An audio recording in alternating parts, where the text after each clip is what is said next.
Dr. Samia Suluhu Hassan, kama mtakumbuka, wakati anahutubia bunge mara ya kwanza baada tu ya kuingia madarakani, aliweka msisitizo na aliahidi kwamba ataimarisha usimamizi wa haki miliki na haki shiriki, na hayo ameyafanya kwa vitendo, na nitaeleza baadhi ya mambo ambayo yamefanyika katika kipindi hiki.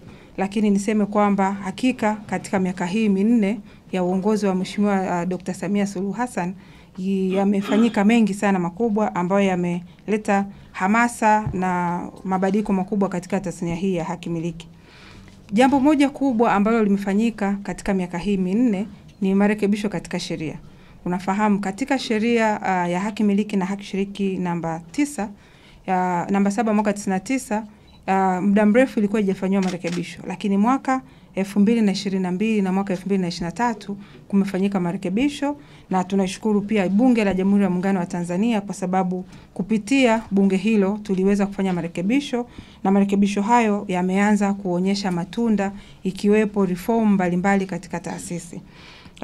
Kupitia marekebisho ya sheria hayo niliyosema mwaka 2022 na 23, kuna mambo makubwa mawili ambayo yamefanyika.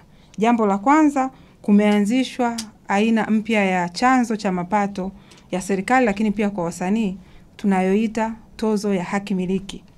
Tozo ya haki miliki ni tozo ambayo inatozwa kwenye vifaa vile ambavyo vinaweza kutunza kazi za sanaa na kazi za uandishi, na vielelezo ambavyo vinaweza kusambaza, lakini yule mbunifu anakuwa hawezi kupata kipato kwa wakati huo kwa sababu ya hawezi kukontrol yale matumizi. Kwa hiyo chanzo hicho cha mapato kimeanza kutozwa kuanzia mwaka 2023 mwezi Septemba, na kuanzia Septemba mpaka Februari mwaka huu kiasi cha shilingi bilioni 1.4 kimeweza kukusanywa. Lakini pia chanzo hicho cha mapato matumizi yake yamegawanyika katika sehemu tofauti. Sehemu ya kwanza, 10% inakwenda kwenye gawio la serikali. Kwa mnaweza kuona kwamba hiki hakikuwepo kabla ya hapo, lakini sasa kitakwenda kwenye gawio la serikali na kimeanza kwenda kwenye gawio la serikali.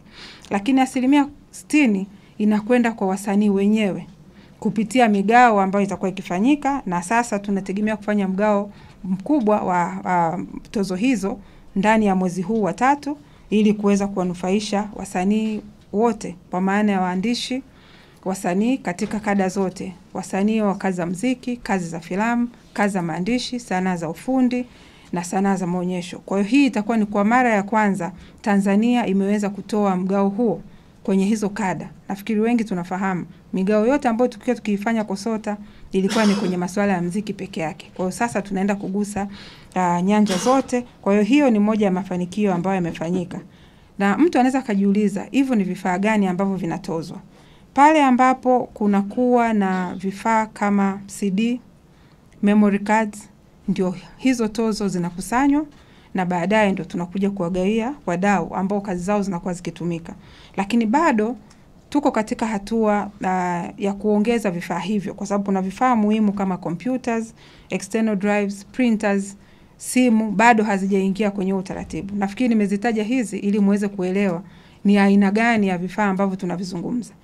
Sisi wote tuliokaa hapa, mara nyingi unaweza ukasambaza kitabu, unaweza ukasambaza picha, unaweza ukasambaza muziki, filamu, lakini yule mwenye ile kazi hanufaiki kwa njia yoyote. Kwa hiyo lengo lake ni kuhakikisha kwamba wasanii wetu na waandishi wetu wananufaika kupitia ubunifu wao ambao wanakuwa wameutekeleza. Lakini pia kupitia tozo hii, kama nilivyokwisha kusema, 10% inakwenda kwenye mfuko wa sanaa na utamaduni. Nafikiri tunafahamu mfuko huu unalenga kuwanufaisha pia hao wasanii. Kwa hiyo tuseme kwamba katika mapato yote yanayokusanywa, 70% zote zinakwenda kwenye mifuko ya wasanii, na 20% ndio inakwenda KOSOTA kwa ajili ya matumizi mbalimbali ya uendeshaji wa taasisi. Lakini kama nilivyokwisha kusema, mwelekeo wetu ni kwamba hii bilioni 1.4 iliyokusanywa, kwa kuanzia unaweza kaiona kama ni ndogo, lakini kwa upande wa mabadiliko yaliyofanyika ni mkubwa sana, kwa sababu KOSOTA katika mapato yake haikuwahi kukusanya kiwango kikubwa kama hicho katika miaka ya nyuma na wakati wa ugawaji wa miraba. na sheria itakapobadilishwa tena kwa kuongeza vifaa nilivyovitaja, tunaamini kwamba tutakusanya zaidi, pengine mara 5 ya hiki kiwango ambacho kipo, na itapelekea kuweza kupata mapato zaidi. Lakini pia katika marekebisho ya sheria ya mwaka 2022 niliyokucha kuyasema, kulifanyika pia mgawanyiko wa majukumu ya taasisi katika kuboresha mazingira ya ufanyaji wa biashara. Na hili lilifanyika kupitia maoni ambayo yalikusanywa kwa wadau, kupitia mpango wa serikali wa kuboresha mazingira ya biashara, yani Mkumbi.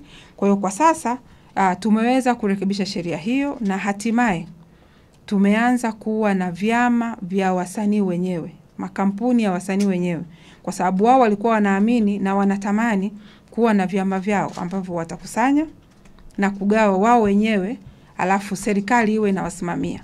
Kwa kama nilivyokwisha kueleza mwanzo, kwa sasa majukumu hayo yalivyogawanywa, wao wana kazi ya kukusanya na kugawa miraba, na ndani ya kipindi hiki cha miaka 4 taasisi ya Tanzania Music Rights Society, ambayo kwa kifupi inaitwa TAMRISO, ilipewa leseni na kuanza kazi rasmi kwenye makusanyo kwenye upande wa muziki. Kwa hiyo mgao wa mraba ambao utafanyika hivi karibuni utakuwa umegawanyika sehemu 2. Sehemu ya kwanza ni hii inayotokana na makampuni ambayo yamepewa leseni na KOSOTA, ambao watagawa kiasi cha shilingi milioni 256 ambao ndio wameikusanya hadi sasa. Lakini upande wa serikali kama nilivyokwisha kueleza, mgawanyiko wake ni bilioni 1.4. Katika kipindi hiki pia KOSOTA ilifanya mgao mara 2. Mwaka 2022 kulifanyika mgao wa miraba wa shilingi milioni 312,290, na ambapo wasanii 1123 walinufaika katika mgao huo kwa matumizi ya kazi 5924. Kama nilivyoeleza mwanzo, hawa ni wasanii wa muziki tu ndio walinufaika mwaka 2022. Na mwaka 2023 tuligawa jumla shilingi milioni 396,947,743, na wasanii walionufaika ni wa muziki. Na naposema wasanii sio tu wasanii wale wanaoonekana mbele, lakini kuna watayarishaji, yani watozi, lakini pia na wengineo walioko katika ule mnyororo wa ile kazi ya haki miliki. Kwa hiyo tuligawa kwa kazi 61,490. Kwa hiyo tuligawa kwa kazi 61,490. Na hii migao miwili ilikuwa pia ni mabadiliko makubwa yaliyofanyika ndani ya kipindi hiki, kwa sababu kabla ya hapo ni muda mrefu kidogo mgao ulikuwa haujaweza kufanyika kutokana na mapato kuwa ya chini, lakini pia serikali ilikuwa bado haijawezesha taasisi katika masuala ya gharama za kuendesha taasisi. Kwa hiyo kwa sasa serikali kupitia awamu hii tunayozungumzia, KOSOTA pia imepata budget ya bilioni 1.5 ambayo imewezesha kufanya mambo mengi mbalimbali katika ndani ya mwaka huo, hiyo miaka 4 tunayozungumzia. Na baadhi ya mambo ambayo yameweza kufanyika ni kuboresha mazingira ya taasisi, lakini pia kuongeza thamani na vitu vingine kama hivyo. Sambamba na hayo, ndani ya hii miaka 4, kwa wale wanaoifahamu taasisi, mwaka 2020 KOSOTA ilikuwa na watumishi 14. Lakini tunavyozungumza leo watumishi wako 41. Nafikiri mnaweza kuelewa ni kwa nini basi kumekuwepo na mabadiliko ya haraka na mabadiliko makubwa. Kwa kupitia marekebisho ya sheria mwaka 2022 na 23 ndio mabadiliko makubwa ambayo yamefanyika hayo, kama nilivyokuja kueleza, ikiwepo marekebisho ya muundo wa taasisi. Kwa hiyo siku si nyingi mtaanza kuona pia kutakuwa na mabadiliko mbalimbali katika muundo wa taasisi, ili kuhakikisha kwamba tunahudumia vizuri zaidi wadau wetu na kuwafikia pale ambapo tunahitajika. Lakini pia ndani ya kipindi hiki uwepo wa serikali kusaidia au kuwezesha taasisi umewezesha pia taasisi kuwa na mfumo wa usajili kwa njia ya mtandao. Kipindi cha nyuma ilikuwa mtu lazima afike KOSOTA kusajili kazi, lazima ajaze form na vitu kama hivyo. Lakini kwa sasa ukiwa kokote ulipo, iwe uko Dar es Salaam, iwe uko nje ya mkoa Dar es Salaam, nje ya nchi, unaweza kuingia kwenye mtandao na kusajili kazi yako, ukalipa kupitia mfumo wa GPG kwa maana ya control number, na certificate yako ukaipata huko kwenye mtandao. Kwa